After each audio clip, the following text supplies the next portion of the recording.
Bonjour à toutes, bonjour à tous. Merci d'être avec nous sur Radio M et dans l'actualité de ce samedi, un projet de loi qui donne aux États-Unis le pouvoir de poursuivre en justice les pays membres de l'Organisation des pays exportateurs de pétrole est en examen au Congrès américain.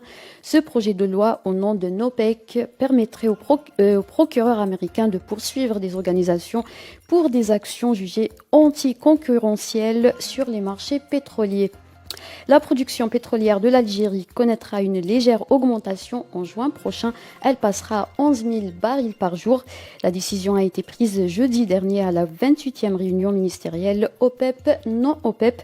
L'OPEP Plus a également décidé de s'en tenir à sa décision d'augmentation progressive de la production de pétrole de 432 000 barils par jour au mois de juin prochain.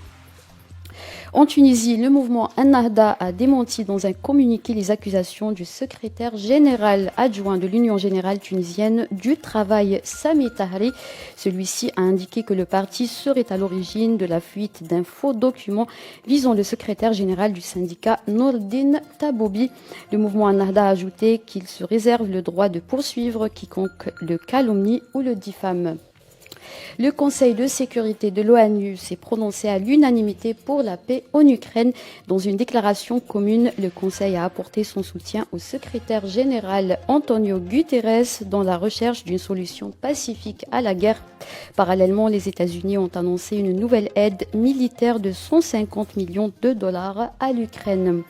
En France, Emmanuel Macron a été investi président ce samedi pour un second mandat de 5 ans lors d'une cérémonie à l'Élysée. Le chef d'État français a exprimé son ambition de présider avec une nouvelle méthode en planifiant, en réformant et en associant les Français. Dans l'actualité sportive, la Fédération internationale de football a répondu à la réclamation de la Fédération algérienne concernant le match barrage retour Algérie-Cameroun. La FAF a publié hier tard dans la nuit la réponse de la FIFA sur son site officiel.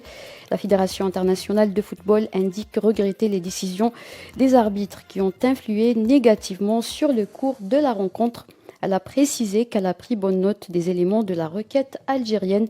La FIFA a également garanti que l'ensemble des incidents survenus pendant le match ont été examinés avec soin, sans plus de détails.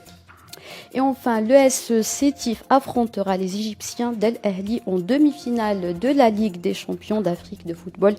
La rencontre se déroulera au stade SLM au Caire à 20h. Il s'agit du dernier représentant algérien dans les compétitions africaines interclubs.